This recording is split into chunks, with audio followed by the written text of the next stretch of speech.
Hey guys म आशिक र स्वागत छ तपाईँहरूलाई आशिक युट्युब च्यानलमा। साथीहरू आज हामी एनएसए 500 अडिट एभिडेन्स भन्ने एनएसएको चाहिँ क्विक रिभिजन गर्छौँ। क्विक रिभिजन भनेको चाहिँ तपाईँले इक्जाम ओरिएन्टेड रिभिजन भन्न सक्नुहुन्छ। र योभन्दा पहिला हामी 2-3वटा एनएसएको चाहिँ रिभिजन गरिसकेका छौँ। सो यदि तपाईँले भिडियो हेर्नु भएको छैन भने प्लिज तपाईँ क्याप 2 अडिट क्रास कोर्स भनेर चाहिँ एउटा प्लेलिस्ट छ, त्यो प्लेलिस्ट चाहिँ रिफर गर्न सक्नुहुन्छ। ओके, सो एनएसए 500 अडिट एभिडेन्सको चाहिँ लाई टाइम वेस्ट नगरिकन हामी यसलाई सुरु गरौँ है त। सो नम्बर 1 मा छ अब्जेक्टिभ। अब्जेक्टिभ चाहिँ यो एनएसएको चाहिँ के हो त के भन्छ भन्दाखेरि the objective of the auditor is to design and perform audit procedure in such a way as to enable the auditor to obtain sufficient appropriate audit evidence to be able to draw reasonable conclusion on which to base the auditor's opinion। यहाँ मतलब अडिटरको objective के हो भन्दाखेरि कि अडिटरले audit प्रोसिजरलाई यसरी design and perform गर्नुपर्छ कि ताकि चाहिँ उनले त्यो प्रोसिजर गरेर सफिसिएन्ट र एप्रोप्रिएट अडिट एभिडेन्स चाहिँ पाउन सकोस् र त्यो अडिट एभिडेन्स पाएको आधारमा उनले चाहिँ आफ्नो कन्क्लुजन के गर्न सकोस् त ड्रो गर्न सकोस् है। अब यहाँ छ केही डेफिनेसनहरू। सो केही डेफिनेसनमा हामी पहिला दुईवटा कुरा पढ्छौँ। एउटा चाहिँ सफिसिएन्ट एप्रोप्रिएट भन्दा चाहिँ एउटा सफिसिएन्ट भनेको के हो र एउटा चाहिँ एप्रोप्रिएट भनेको के हो त्यो चाहिँ बुझ्छौँ। अनि पहिला त्यसपछि अडिट एभिडेन्सको मतलब बुझ्छौँ है। त पहिला चाहिँ हामी अडिट एभिडेन्सको मिनिङ बुझौँ। अडिट एभिडेन्स भनेको चाहिँ मतलब के हो त यहाँ भन्छ audit evidence refers to the information used by auditor to arrive at the conclusion on which the audit opinion is based. Audit evidence भनेको त्यो सबै इन्फर्मेसनहरू जुन चाहिँ अडिटरले अब्टेन गर्छ है, अडिटरले युज गर्छ अनि त्यो इन्फर्मेसनको आधारमा चाहिँ अडिटरले आफ्नो ओपिनियन दिन्छ। अब इन्फर्मेसनमा चाहिँ दुईवटा कुरा हुन्छ, एउटा अकाउन्टिङ रिकोर्स है, इन्फर्मेसन भनेको चाहिँ दुईवटा कुरा पर्यो, एउटा अकाउन्टिङ रिकोर्स जुन चाहिँ फाइनेन्सियल स्टेटमेन्टमा राखिएको हुन्छ अनि अरू इन्फर्मेसनहरू पनि इन्क्लुड हुन्छ। एभिडेन्स चाहिँ दुई प्रकारको भयो अडिट एभिडेन्स। एउटा इन्टरनल अडिट एभिडेन्स जुन चाहिँ इन्टिटी भित्र चाहिँ क्रिएट गरिन्छ, जस्तै इन्भोइसेसहरू, भाउचर्सहरू, एमआरएलएस मतलब म्यानेजमेन्ट रिप्रेजेन्टेसन लेटर्सहरू। त यो तीनवटा कुराहरू अरू पनि कुराहरू छ जुन चाहिँ इन्टरनल्ली क्रिएट गरिन्छ। त्यस्तै एक्सटर्नल अडिट एभिडेन्स जुन चाहिँ आउटसाइड द इन्टिटी क्रिएट हुन्छ, जस्तै bank statement, contract, external confirmation, योहरू चाहिँ बाहिरी अडिट एभिडेन्सहरू हुन्। अब हामी बुझ्छौँ कि हामी के भन्यो भन्दाखेरि कि अडिटरले चाहिँ sufficient appropriate audit evidence obtain गर्नुपर्छ। तर सफिसिएन्ट एभिडेन्स भनेको चाहिँ के हो त त्यो हामीले बुझ्नु पर्यो। के भन्छ यहाँ sufficient evidence means the evidence that can be considered as enough for the auditor to drive the conclusion on the transaction. मतलब त्यो एभिडेन्सलाई हामी सफिसिएन्ट एभिडेन्स भन्छौँ जुन एभिडेन्सलाई है, जुन एभिडेन्स चाहिँ अडिटर को लागि अडिटरलाई कन्क्लुजन निकाल्नलाई चाहिँ के हुन्छ इनफ हुन्छ है। मतलब त्यति एभिडेन्सलाई हामी सफिसिएन्ट एभिडेन्स भन्छौँ जुन एभिडेन्सबाट अडिटरले आफ्नो ओपिनियन डिराइभ गर्न सकिरहेछ है। मतलब सपोज मानौँ 200 नै मेरो अडिट एभिडेन्स छ र त्यही 200बाट मैले चाहिँ अडिट ओपिनियन डिराइभ गर्न सकिरहेको छु भने त्यही 200 अडिट एभिडेन्स चाहिँ मेरो लागि इनफ हो। अथवा मैले दुईवटा एभिडेन्सबाट मात्रै दुईवटा एभिडेन्सबाट यदि मैले आफ्नो ओपिनियन डिराइभ गर्न सकिरहेको छु भने मेरो लागि त्यही दुईवटा अडिट एभिडेन्स के हुन्छ त सफिसिएन्ट हुन्छ। तैपनि त्यो एभिडेन्स चाहिँ सफिसिएन्ट छ कि छैन भन्ने कुराको लागि केही फ्याक्टरहरूलाई चाहिँ के गर्नुपर्छ त कन्सिडर गर्नुपर्ने हुन्छ। केलाई कन्सिडर गर्नुपर्छ त number 1 the risk of material misstatement है। मतलब यदि धेरै रिस्क अफ मेटेरियल मिसस्टेटमेन्ट यदि हाई छ भने सफिसिएन्सीको मात्रा चाहिँ अलिकति धेरै पनि हुन सक्छ। The materiality of the item हैन मतलब कुनै पनि आइटमको चाहिँ मेटेरियलिटी लेभल कति राखेको छ त त्यसले पनि फरक पर्छ। The nature of accounting and internal control system, अकाउन्टिङको नेचर कस्तो छ र इन्टरनल कन्ट्रोल सिस्टमको चाहिँ नेचर कस्तो छ, विक छ कि स्ट्रङ छ है। त त्यो अनुसारले के अरे मतलब त्यसपछि अकाउन्टिङको चाहिँ नेचर कस्तो छ, उसले एप्लिकेबल फाइनेन्सियल रिपोर्टिङ फ्रेमवर्कद्वारा चाहिँ अकाउन्टिङ गरेको छ कि त्यसलाई फलो गरेको छैन कि केद्वारा गरेको छ, त्यो अनुसारले पनि त्यसलाई गर्नुपर्छ, कन्सिडर गर्नुपर्छ। The auditor's knowledge and experience of the business, त्यो बिजनेसको चाहिँ अडिटरसँग नलेज कति छ अनि त्यो बिजनेसको चाहिँ एक्सपिरियन्स कति छ। नलेज एक्सपिरियन्स यदि धेरै छ भने उसले थोरै एभिडेन्सबाट पनि सफिसिएन्सी निकाल्न सक्छ, थोरै एभिडेन्स पनि उसको लागि सफिसिएन्ट हुन सक्छ। The result of compliance procedure, र कम्प्लायन्स प्रोसिजर गरेको जुन इन्टरनल कन्ट्रोलको लागि जुन गरेको हुन्छ त्यसको लागि चाहिँ जुन प्रोसिजर गरिन्छ त्यसको चाहिँ रिजल्ट के आयो त्यो पनि उसले हेर्छ है। सो यति कुराहरू चाहिँ उसले हेर्छ अनि बल्ल उसले चाहिँ सफिसिएन्ट छ कि छैन भन्ने कुरा चाहिँ कन्सिडर गर्छ, मतलब डिसाइड गर्छ। अब एप्रोप्रिएट अडिट एभिडेन्स चाहिँ केलाई भन्ने त? एप्रोप्रिएट अडिट एभिडेन्स भनेको चाहिँ के भन्छ भन्दाखेरि appropriate of audit evidence depends upon the reliability and relevance. Reliability and रिलेभेन्समा मतलब कुनै अडिट एभिडेन्सलाई म एप्रोप्रिएट कति बेला भन्छु? जब त्यो रिलायबल हुन्छ र रिलेभेन्ट हुन्छ है। अब रिलायबिलिटी भनेको reliability depends upon the source from which the evidence is generated. अब कुन सोर्सबाट मैले अडिट एभिडेन्स पाइरहेको छु त्यसमा रिलायबिलिटीको कुरा फरक पर्छ। यदि मैले कम्पनीको इन्टरनल्ली जेनेरेट भएको एभिडेन्स हेरिरहेको छु भने त्यसको रिलायबिलिटी चाहिँ अलिकति कम हुनसक्छ। तर मैले यदि ब्याङ्क स्टेटमेन्ट हेरिरहेको छु भने त त्यसले त ब्याङ्कद्वारा जेनेरेट भएको छ। यदि मैले एक्सटर्नल कन्फर्मेसन लिइरहेको छु भने त्यो त बाहिरबाट के अरे आउटसाइडबाट क्रिएट भएको छ। त यस्तोहरू चाहिँ के हुन्छ? मोर रिलायबल हुन्छ। तर इन्टिटीले प्रयोग गरेको चाहिँ इन्टिटीले जेनेरेट गरेको चाहिँ कम रिलायबल हुन्छ। त्यस्तै relevant depends upon the objective of the procedure performed. मैले जुन प्रोसिजर गरिरहेको छु त्यो प्रोसिजरको चाहिँ अब्जेक्टिभ के हो त? वास्तवमा मैले जुन एभिडेन्स अब्टेन गरेको छु त्यो प्रोसिजर परफर्म गर्नलाई रिलेभेन्ट हो त? त्यो काम लाग्छ त? काम लाग्यो भने रिलेभेन्ट, लागेन भने इरिलेभेन्ट है। त एप्रोप्रिएटको दुईवटा कुरा भयो, एउटा चाहिँ रिलायबिलिटी र रिलेभेन्स। रिलायबल मैले भनिहालेँ, रिलेभेन्स पनि मैले भनिहालेँ। सो अब यति बुझिसकेपछि अब हामी जाउँ प्रोसिजर फर अब्टेनिङ अडिट एभिडेन्स। मतलब कुन कुन प्रोसिजर छ हामीले अडिट एभिडेन्स अब्टेन गर्नलाई? के प्रोसिजरबाट चाहिँ हामी अडिट एभिडेन्स अब्टेन गर्न सक्छौँ? यो चाहिँ सिधै तपाईँलाई आइक्यानको इक्जाममा 5 मार्क्समा चाहिँ धेरैचोटि सोधिरहेको हुन्छ।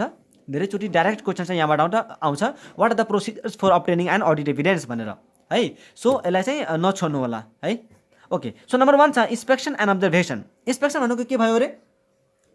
डकुमेन्ट अथवा रिकर्डलाई चाहिँ इक्जामिन गर्नु, त्यसलाई चेक गर्नु है, वेदर इन्टर्नल अर एक्सटर्नल। त्यो डकुमेन्ट अथवा रिकर्ड चाहिँ इन्टर्नल पनि हुनसक्छ, त्यो एक्सटर्नल पनि हुनसक्छ, र त्यो चाहिँ पेपर फर्ममा पनि हुनसक्छ, इलेक्ट्रोनिक फर्ममा पनि हुनसक्छ, र अरू कुनै पनि प्रकारको चाहिँ मिडिया र अथवा physical examination of an asset. र एसेटहरूको चाहिँ फिजिकल इक्जामिनेसन, फिजिकली गएर चेक गर्नु, त्यसलाई भन्छ हामी इन्स्पेक्सन। त त्यो पनि एउटा के हो? प्रोसेस हो अडिट एभिडेन्स अब्टेन गर्ने है। वास्तवमा एसेट छ कि छैन हैन, कुनै डकुमेन्ट अथवा रिकर्ड चाहिँ वास्तवमा छ कि छैन भन्ने कुरा चाहिँ त्यो बाहिरबाट जेनेरेट भएको होस् अथवा भित्रबाट जेनेरेट भएको होस्, छ कि छैन भन्ने कुरा चाहिँ इन्स्पेक्सनमा पर्यो। त्यसलाई चेक गर्नु हैन, त्यसको रिलायबिलिटी रिलेभेन्स चेक गर्नु। त्यस्तै अब्जर्भेसनमा के हुन्छ त हैन? अब्जर्भेसनमा के हुन्छ? कुनै अरू मान्छेद्वारा गरिएको प्रोसेसलाई अडिटरले हेर्नु कि वास्तवमा चाहिँ यो प्रोसेस कसरी भइरहेको छ त, त्यो कुरालाई हेर्नु नै के हो त? अब्जर्भेसन हो। जस्तै मानौँ अरू मान्छेले चाहिँ के गर्छ, पहिला कुनै सामान बनाउँछ अरे, त्यो सामान बनाउने चाहिँ उसको केही प्रोसेस छ, त्यो मान्छेले चाहिँ फलो गर्छ। अब अडिटरले हेर्छ कि यसलाई चाहिँ पहिला के गर्यो त्यसपछि के गर्यो, त्यो प्रोसेस हेर्छ ताकि उसले चाहिँ कुनै ठाउँमा के अरे नर्मल लस अथवा एबनर्मल लसहरूलाई चाहिँ लुकाइरहेको त छैन, कहीँ उसले चाहिँ स्क्रैपलाई बेचिरहेको त छैन, स्क्रैपको चाहिँ क्वान्टिटी कति छ हैन, धेरै क्वान्टिटीमा स्क्रैप निस्किरहेछ कि थोरै क्वान्टिटीमा स्क्रैप निस्किरहेछ कि, स्क्रैप यदि निस्किरहेको छ भने त्यसको सेल कहाँ देखाएको छ, त त्यो कुराहरूलाई हेर्नु भनेको चाहिँ अब्जर्भेसनमा पर्यो। त्यसपछि छ नम्बर 2 मा बी नम्बर एक्सटर्नल कन्फर्मेसन है। सिधै थर्ड पार्टीबाट डाइरेक्ट रिटन रिस्पोन्स लिनु। रिटन रिस्पोन्स चाहिँ मुखले हैन है, कुनै बाहिरको थर्ड पार्टीबाट सिधै डाइरेक्ट रिटन रिस्पोन्स लिन्छ, कसले? अडिटरले लिन्छ है। त त्यसलाई भन्छौँ हामी एक्सटर्नल कन्फर्मेसन। मतलब यदि म कम्पनीको अडिटर हुँ र यदि मैले आफ्नो के अरे कम्पनीको क्रेडिटरबाट सोधिरहेको छु अथवा कम्पनीको डेटरबाट मैले सोधिरहेको छु के तपाईँलाई वास्तवमा यति पैसा कम्पनीलाई तिर्नुपर्ने छ, लिखितमा है, लिखितमा। त कम्पनीले त्यो डेटरले मलाई लिखितमा के दियो? यस, मलाई चाहिँ 50,000 वास्तवमा कम्पनीलाई तिर्नुपर्ने छ भनेपछि मैले थर्ड पार्टीबाट के गरेको हो त? रिटन रिस्पोन्स लिएको छु, त्यसलाई भन्छ एक्सटर्नल कन्फर्मेसन है। त यो पनि एउटा के हो त? अडिट एभिडेन्स अब्टेन गर्ने तरिका हो। अब छ रिक्याल्कुलेसन। रिक्याल्कुलेसन भनेको के भयो त? कुनै क्याल्कुलेसनको चाहिँ म्याथमेटिकल एक्युरेसीलाई चेक गर्नु। कुनै डकुमेन्ट अथवा रिकर्डको चाहिँ म्याथमेटिकल एक्युरेसीलाई चेक गर्नु नै के हो त? रिक्याल्कुलेसन हो। जस्तै उसले डिप्रिसिएसन क्याल्कुलेट गरेको छ, त डिप्रिसिएसन सही तरिकाले क्याल्कुलेट गरेको छ कि छैन। त्यस्तै उसले ब्याड डेट क्याल्कुलेट गरेको छ, त त्यो ब्याड डेट क्याल्कुलेट गरेको छ कि छैन राम्रोसँग, त्यो हामीले हेर्नु पर्यो हैन। प्रोभिजन बनाइएको छ, त प्रोभिजन कसरी बनाएको छ, राम्रोसँग बनाएको छ कि छैन, सबै कुरालाई फलो गरेर बनाएको छ कि छैन, त त्यो हामीले चाहिँ रिक्याल्कुलेट गर्छौँ हैन। त यो चाहिँ हामीले म्यानुअली पनि गर्न सक्छौँ अथवा इलेक्ट्रोनिकली पनि गर्न सक्छौँ। त्यो काम चाहिँ एज एन अडिटर हामी त दुई तरिकाले गर्न सक्छौँ, हामी आफैले पनि क्याल्कुलेट गर्न सक्छौँ अथवा इलेक्ट्रोनिकली पनि हामी गर्न सक्छौँ, त्यो हामीसँग छ। त्यसपछि डी नम्बरमा रिपर्फर्मेन्स। रिपर्फर्मेन्स भनेको चाहिँ जुन प्रोसेस उनीहरूले चाहिँ कुनै काम गर्छ नि हैन, त्यो काम गर्ने प्रोसेसमा चाहिँ मैले आफ्नो कुनै डाटाहरू राखेर त्यो प्रोसेसमा चाहिँ उ गर्नु, मतलब एक्जिक्युट गर्नु है। तपाईँ यहाँ हेर्न सक्नुहुन्छ, reperformance involves the auditor's independent execution of procedures or controls that were originally performed as a part of the entity's internal control है। For example preparing bank reconciliation separately हैन। मैले के गर्छु भन्दाखेरि कम्पनीले जुन प्रोसेस गरिरहेको हुन्छ, जुन अरू मान्छेले चाहिँ गरिरहेको हुन्छ, त्यो प्रोसेसलाई चाहिँ मैले इन्डिपेन्डेन्टली तरिकाले चाहिँ त्यही प्रोसिजरलाई अथवा त्यही कन्ट्रोललाई चाहिँ मैले के गर्छु त एक्जिक्युट गर्छु कि वास्तवमा चाहिँ यो प्रोसिजर चाहिँ कसरी चलिरहेको छ त, त्यसको साइकल कस्तो छ, त्यो चाहिँ मैले हेर्न खोजिरहेको छु। त मैले के गर्न सक्छु, त्यसको लागि मैले ब्याङ्क रिकन्सिलिएसन स्टेटमेन्ट चाहिँ छुट्टै पनि बनाएर हेर्न सक्छु हैन। त्यसपछि छ एनालिटिकल प्रोसिजर। एनालिटिकल प्रोसिजर पनि के हो त, एउटा अडिट एभिडेन्स अब्टेन गर्ने तरिका हो। It consist of evaluation of financial information through analysis of plausible relationship among both financial and non financial data. Analytical procedure हामी एनएसए 520 मा चाहिँ राम्रोसँग पढ्छौँ। अहिले चाहिँ माथि यति बुझ्नु होला कि एनालिटिकल प्रोसिजरमा हामी फाइनेन्शियल र नन फाइनेन्शियल डाटा बिचको चाहिँ रिलेसनसिप हेर्छौँ, पोसिबल रिलेसनसिप हेर्छौँ कि त्यो दुटाको बिचमा चाहिँ कुनै रिलेसन छ कि छैन। जस्तै मानौँ कुनै नम्बर अफ इम्प्लोइज बढ्यो अरे हैन, नम्बर अफ इम्प्लोइज बढेको छ, त नम्बर अफ इम्प्लोइ बढेको छ भने के स्यालेरी बढेको छ कि छैन हैन।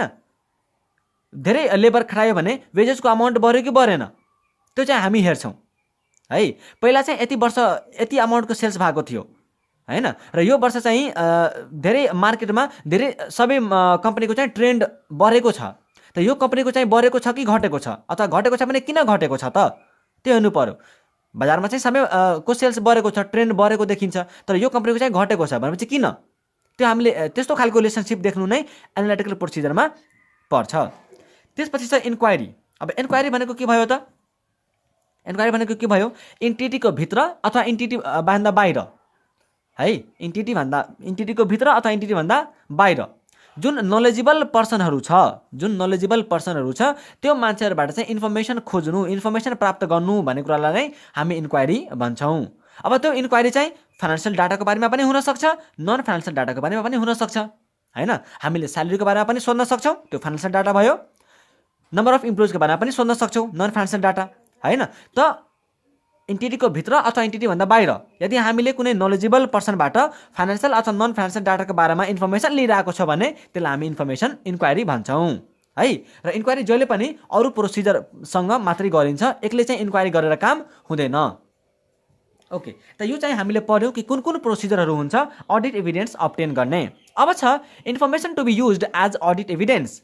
हेरौँ, when designing and performing audit procedure, the auditors shall consider the relevance and reliability of the information to be used as audit evidence. कुनै पनि इन्फर्मेसनलाई अडिट एभिडेन्सको रूपमा युज गर्नुभन्दा पहिला उसले हेर्नुपर्छ कि के यो इन्फर्मेसन रिलेभेन्ट छ है, एन्ड रिलायबल छ। रिलेभेन्स दुटैको मतलब मैले भनिसकेको छु, रिलेभेन्ट र रिलायबल छ भने मात्रै त्यो इन्फर्मेसनलाई चाहिँ अडिट एभिडेन्सको रूपमा युज गर्न पाइयो, नत्र गर्न पाइएन हैन।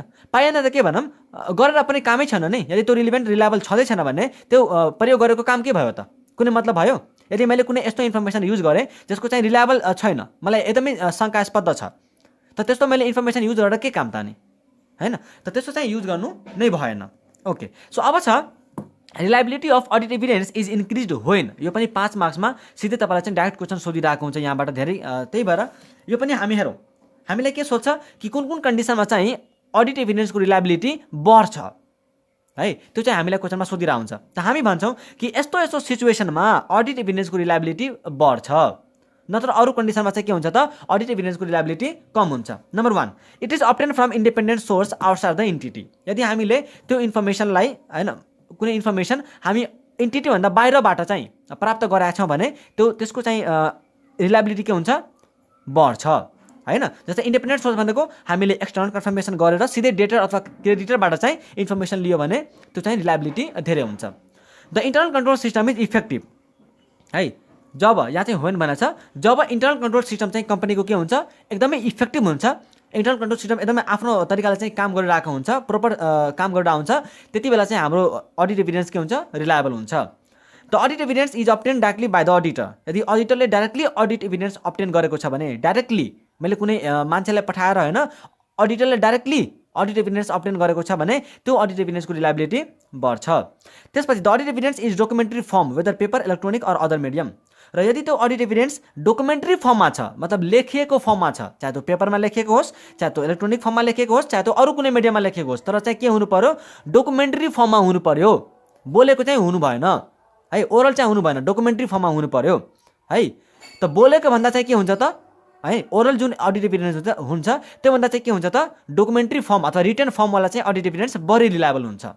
लास्टमा it is obtain from original document such as original tax invoice rather than photocopy or fax. कुनै डकुमेन्टको चाहिँ फोटोकपी छ भने त्यो फोटोकपी भन्दा चाहिँ ओरिजिनल डकुमेन्टले के हुन्छ, ओरिजिनल डकुमेन्ट चाहिँ बढी रिलायबल हुन्छ है। ओके, सो यो जो सिचुएसनमा के हुन्छ त, यस्तो यस्तो सिचुएसनहरू छ भने अडिट एभिडेन्सको रिलायबिलिटी के हुन्छ, बढेर जान्छ। अब छ use of work of management expert. Use of work of management expert, यदि तपाईँले कुनै काम गरिरहेको बेलामा अडिट एभिडेन्स लिनु पर्यो रे, ठिक छ, अडिट एभिडेन्स लिने बेलामा चाहिँ म्यानेजमेन्टको एक्सपर्टको चाहिँ काम लागिहाल्यो, म्यानेजमेन्टको एक्सपर्टको चाहिँ तपाईँलाई गर्नु पर्यो। जस्तै सपोज मानौँ मैले तपाईँलाई एउटा इक्जाम्पल दिन्छु, तपाईँ चाहिँ कुनै एउटा कम्पनीले चाहिँ कोलको काम गर्छ होइन, कोलको काम गर्छ, त्यो कोल सम्बन्धी त अडिटरलाई थाहा हुँदैन, त्यो कोल सम्बन्धी अडिटरलाई थाहा हुँदैन, त अडिटरले के गर्छ, जुन म्यानेजमेन्टको एक्सपर्ट छ नि यो कोल रिलेटेड त्योसँग चाहिँ भेट गर्छ अनि यो त्यो मान्छेलाई भन्छ कि कोलको चाहिँ कति मतलब ऊ भयो, भ्यालु भयो, त्यो चाहिँ भ्यालुएसन गरेर मलाई दे। त यस्तो केसमा के भयो, अडिटरलाई म्यानेजमेन्टको एक्सपर्टको चाहिँ काम लाग्यो भनेपछि यो केसमा चाहिँ हामी के गर्छौँ त, त्यसको सिचुएसन दिएको छ। यो पनि एकदमै इम्पोर्टेन्ट छ, केस स्टडीमा सोधिएको क्वेसन हो यो है। अब हेरौँ, if information to be used as audit evidence has been prepared using the work of management expert the auditor shall consider. यदि तपाईँले मानौँ तपाईँ यस्तो खालको अडिटरको रूपमा है, यदि तपाईँ अडिटर हुनुहुन्छ र तपाईँ यस्तो खालको अडिट एभिडेन्स युज गरिराख्नु भएको छ जुन अडिट एभिडेन्स म्यानेजमेन्टको एक्सपर्टले बनाएको छ, बुझ्नुभयो मेरो कुरा। यदि तपाईँले त्यस्तो इन्फर्मेसन युज गरिराख्नु भएको छ जुन मतलब गर्नेवाला हुनुहुन्छ, जुन इन्फर्मेसन चाहिँ म्यानेजमेन्टको एक्सपर्टले बनाएको छ भने अडिटरले यो कुराहरू चाहिँ कन्सिडर गर्नु पर्यो। Number 1 the competence capabilities and objectivity of that expert. त्यो एक्सपर्टको चाहिँ कम्पिटेन्स के छ, त्यो के अरे एक्सपर्टको चाहिँ क्यापेबिलिटिज के छ, त्यसको अब्जेक्टिभिटी के छ, त्यो वास्तवमा अनेस्टी काम गरेको छ कि छैन, त्यो काम गर्ने त्यो क्षमता थियो कि थिएन, त्यो काम गर्ने त्यो कम्पिटेन्ट छ कि छैन है। नम्बर 2 मा obtain an understanding of the work of that expert है, त्यो एक्सपर्टले काम गरेको जुन काम छ त्यो कामको चाहिँ अन्डरस्ट्यान्डिङ तपाईँले लिनु पर्यो, त्यो कामको बारेमा चाहिँ बुझ्नु पर्यो। अनि नम्बर 3 मा evaluate the appropriateness of that experts work as audit evidence. अब एप्रोप्रिएटनेसमा हामी हेरिसकेका छौँ रिलेभेन्स एन्ड रिलायबिलिटी। त त्यो एक्सपर्टले गरेको कामको चाहिँ वास्तवमा तपाईँको उसको लागि चाहिँ कामको लागि चाहिँ त्यो रिलेभेन्ट छ, रिलायबल छ भन्ने कुरा चाहिँ तपाईँले हेर्नु पर्यो है। भनेपछि यो पनि हामीले बुझ्यौँ। अब लास्टमा एउटा कुरा छ inconsistency in or doubts of reliability of audit evidence. मतलब अडिट एभिडेन्समा चाहिँ कुनै इनकन्सिस्टेन्सी आयो अथवा तपाईँलाई चाहिँ रिलायबिलिटीमा डाउट उठ्यो रे। इनकन्सिस्टेन्सी भनेको के भयो, पहिला मैले केही इन्फर्मेसन प्राप्त गरेको थिएँ तर अब चाहिँ त्यो इन्फर्मेसन के भयो त इनकन्सिस्टेन्ट भयो, त्यो इन्फर्मेसन अर्कै भइरहेछ। मैले प्राप्त गरेको इन्फर्मेसन र वास्तवमा भएको इन्फर्मेसनमा चाहिँ फरक छ, त त्यसलाई भन्छ इनकन्सिस्टेन्सी। र डाउट्स अफ रिलायबिलिटी भनेको चाहिँ मैले कुनै अडिट एभिडेन्स अब्टेन गरेँ तर मलाई आफै के भइरहेछ त्यो अडिट एभिडेन्समा डाउट जस्तो लागिरहेको छ भने त्यो सिचुएसनमा चाहिँ के गर्ने त, यहाँ हेर्नु होला। इफ यदि audit evidence obtain from one source is inconsistent with the that obtain from the another. यदि मैले एउटा सोर्सबाट अब्टेन गरेको अडिट एभिडेन्स अरू कुनै सोर्सबाट हैन अब्टेन गर्दा चाहिँ इनकन्सिस्टेन्ट भयो, मिलेन, फरक भयो भने एउटा कन्डिसन, अथवा the auditor has doubts of the reliability of information to be use as audit evidence. अथवा अडिटरलाई चाहिँ जुन एभिडेन्स जुन इन्फर्मेसनलाई अडिट एभिडेन्सको रूपमा युज गर्छ त्यसको माथि चाहिँ शङ्का छ रे, डाउट छ रे त्यसको रिलायबिलिटी माथि भन्ने यो दुटा सिचुएसन भयो भने the auditor shall determine what modification or additions to the audit procedure are necessary to resolve the matter. त्यति बेला चाहिँ अडिटरले डिटरमाइन गर्नु पर्यो कि कुन मैले चाहिँ मोडिफिकेसन अथवा एडिसन गर्नु पर्यो, मैले के कुरा चाहिँ चेन्ज गर्नु पर्यो अथवा मैले चाहिँ के थप गर्नु पर्यो है, त्यो म्याटरलाई चाहिँ रिजल्भ गर्नलाई, त्यो इन्कन्सिस्टेन्सीलाई हटाउनलाई, त्यो रिलायबिलिटीमाथि जुन डाउट आएको छ त्यसलाई हटाउनलाई मैले कुन चाहिँ मोडिफिकेसन अथवा एडिसन गर्नु पर्यो त मेरो अडिट प्रोसिजरमा, त्यो कुरा चाहिँ उसले हेर्नु पर्यो। एन्ड साल consider the effect of matter, र त्यो म्याटरको चाहिँ इफेक्ट कहाँ पर्छ त, कहाँ असर हुन्छ त, if any on other aspect of audit. यदि त्यो म्याटरको इफेक्ट छ भने हैन, त्यसले चाहिँ कन्सिडर गर्नु पर्यो कि मेरो कुनै अरू अडिटको चाहिँ अरू कुनै एस्पेक्टमा त्यसले असर त गर्दैन, त्यो कुरा पनि उसले हेर्नु पर्यो है। सो यसको चाहिँ क्वेसनहरू त खासै छैन, तर मैले एउटा क्वेसन पनि डिस्कस गरिदिन्छु। एउटा क्वेसन छ लास्टमा, यहाँ सोधेको छ तपाईँले, आइसिआईको क्वेसन छ, तर हेरिहाल्नु होला है। मैले भनेको थिएँ त्यो पोइन्ट चाहिँ इम्पोर्टेन्ट छ भनेर।